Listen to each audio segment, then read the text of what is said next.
खबर मध्य प्रदेश के बुरहानपुर जिले की है, जहां युवा कांग्रेस ने किसानों की विभिन्न समस्या को लेकर नारेबाजी कर ज्ञापन सौंपा।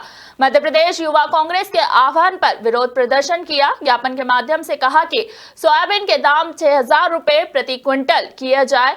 अबेदुल्ला ने बताया कि बीजेपी के मैनिफेस्टो में गेहूं का समर्थन मूल्य 2700 रुपया और धान का मूल्य 3100 रुपया किया जाए, लेकिन चुनाव जीतने के बाद बीजेपी अपने वादों से मुकर गई। बीजेपी ने किसानों को धोखा दिया है।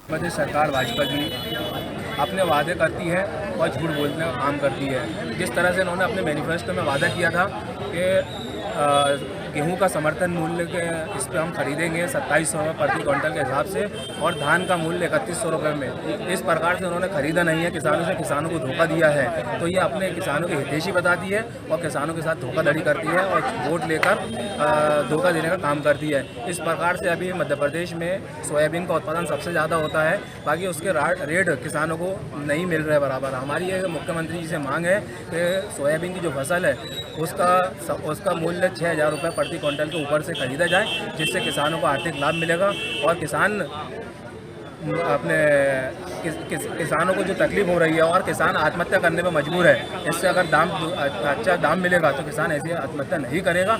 और मैं प्रशासन को ये बात याद दिलाना चाहता हूँ कि बुरहानपुर की ओर भी ध्यान दें।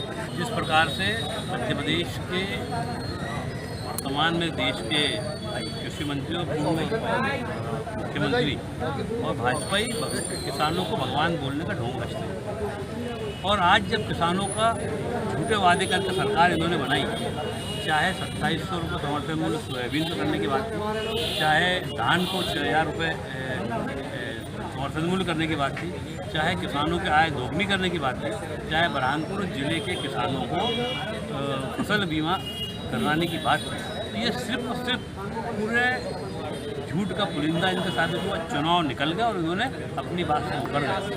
तो हम सब ने यूथ कांग्रेस के नेतृत्व में सबने ये मुख्यमंत्री महोदय से मांग की है कि आप तुरंत किसानों को समर्थन मूल्य पर सोयाबीन धान की फसल खरीदें और बुरहानपुर के किसानों को स्थानीय प्रतिनिधि तो चिट्ठी कर रहे हैं, तो चिट्ठी के बजाय बुरहानपुर के किसानों को भी फसल बीमे का लाभ मिले, क्योंकि सब दूर पूरे देश को फसल बीमे का लाभ किसानों को मिल रहा है।